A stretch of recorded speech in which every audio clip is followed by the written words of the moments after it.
আজ 15ই জানুয়ারি জানিয়ে দেব আজকের সারা দেশের আলোচিত যত জিয়া অরফানেজ ট্রাস্ট দুর্নীতি মামলায় খালেদা জিয়া সহ সব আসামি খালাস, আপিল বিভাগের রায়।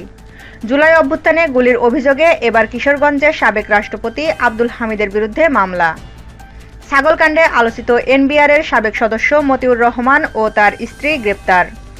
অর্থ পাচার মামলায় ডেস্টিনির এমডি রফিকুল আমিন সহ 19 জনের 12 বছর কারাদণ্ড। আওয়ামী লীগ সরকারের সঙ্গে আর্থিক সম্পর্কের অভিযোগ ওঠায় যুক্তরাজ্যের সিটি মিনিস্টার পদ ছাড়লেন শেখ রেহানার মেয়ে টিউলিপ সিদ্দিকী।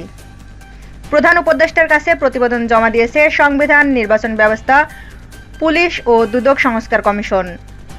জুলাই ঘোষণাপত্র নিয়ে সর্বদলীয় বৈঠক কাল, মাহফুজ আলম। ইসি প্রস্তুত চলতি বছরের জুলাই-আগস্টের মধ্যেই নির্বাচন সম্ভব। সংসদের আগে স্থানীয় নির্বাচনের প্রশ্নই ওঠে না, মির্জা ফখরুল। স্থানীয় সরকার নির্বাচন দলীয় প্রতীকে হবে না, ডাক্তার তোফায়েল।